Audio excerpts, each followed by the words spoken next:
Bonjour tout le monde, j'espère que vous allez bien. On commence par la lecture du texte de l'unité 1 de votre manuel Coquelicot CE2, Maison de vacances. Alors, on commence. Maison de vacances. Marcel Pagnol, auteur marseillais, se rappelle ses souvenirs d'enfance. Alors commencèrent les plus beaux jours de ma vie.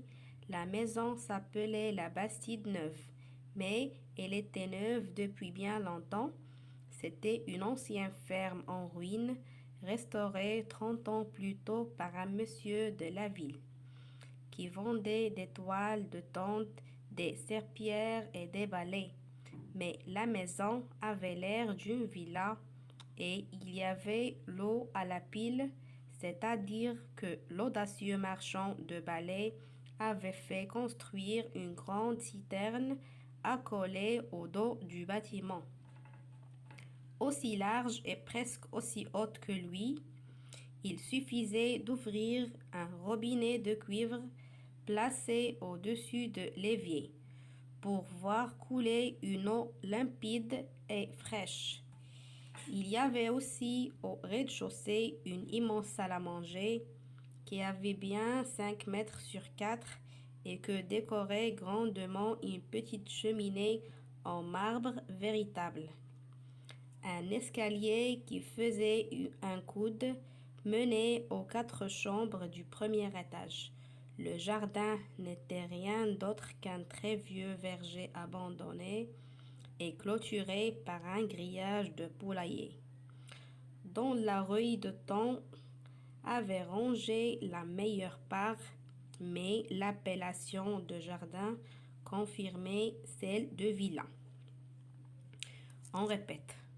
Maison de vacances.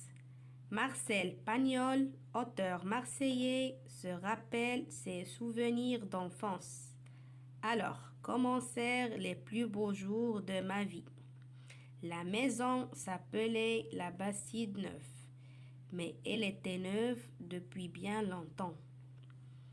C'était une ancienne ferme en ruine, restaurée 30 ans plus tôt par un monsieur de la ville, qui vendait des toiles de tente, des serpillères et des balais. Mais la maison avait l'air d'une villa et il y avait l'eau à la pile, c'est-à-dire que l'audacieux marchand de balais avait fait construire une grande citerne accolée au dos du bâtiment, aussi large et presque aussi haute que lui. Il suffisait d'ouvrir un robinet de cuivre placé au-dessus de l'évier pour voir couler une eau limpide et fraîche. Il y avait aussi au rez-de-chaussée une immense salle à manger qui avait bien 5 mètres sur 4 et que décorait grandement une petite cheminée en marbre véritable.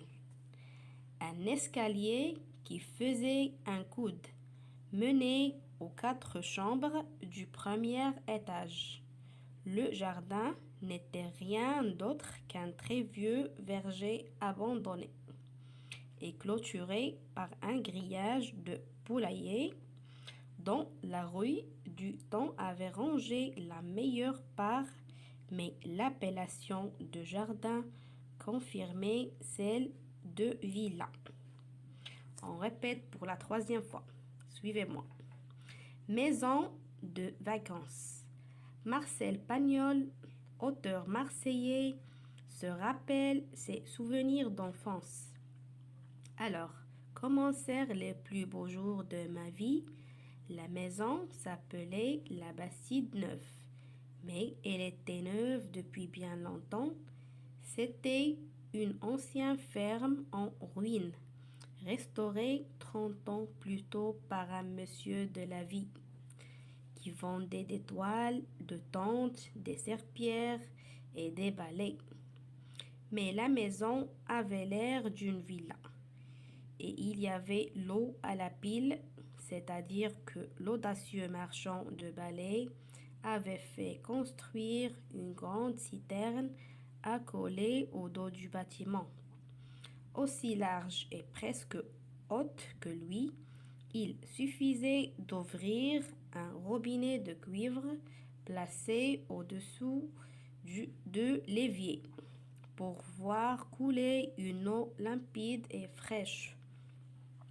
Il y avait aussi au rez-de-chaussée une immense salle à manger qui avait bien 5 mètres sur 4 et que décorait grandement une petite cheminée en marbre véritable. Un escalier qui faisait un coude menait aux 4 chambres du premier étage. Le jardin n'était rien d'autre qu'un très vieux verger abandonné et clôturé par un grillage de poulailler dont la rouille du temps avait rongé la meilleure part, mais l'appellation de jardin confirmait celle de villa. Maison de vacances. Marcel Pagnol, auteur marseillais, se rappelle ses souvenirs d'enfance. Alors commencèrent les plus beaux jours de ma vie. La maison s'appelait la Bastide Neuve, mais elle était neuve depuis bien longtemps.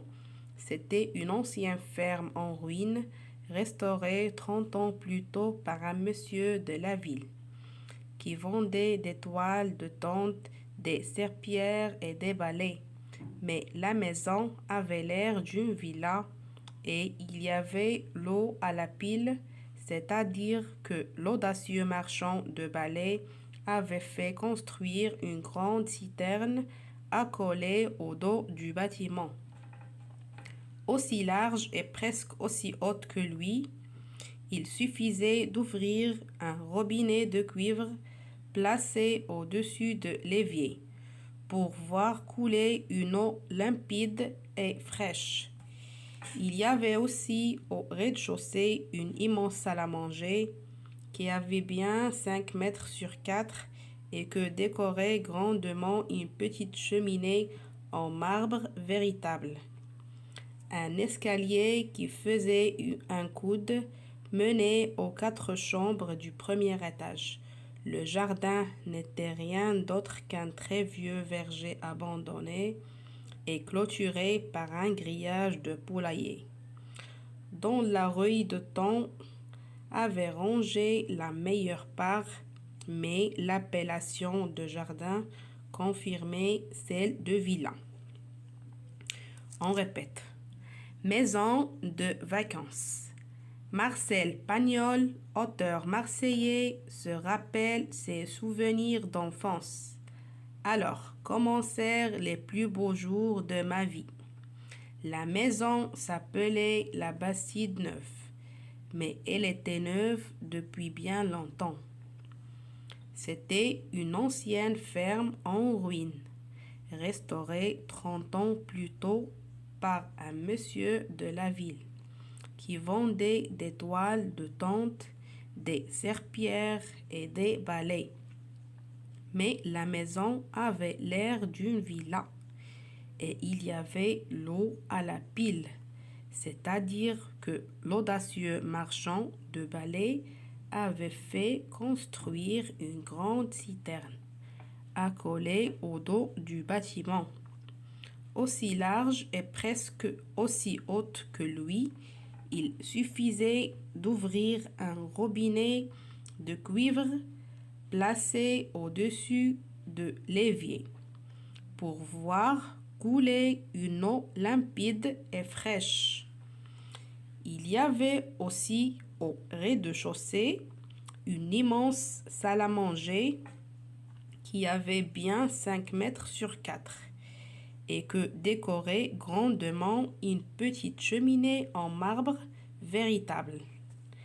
Un escalier qui faisait un coude menait aux 4 chambres du premier étage.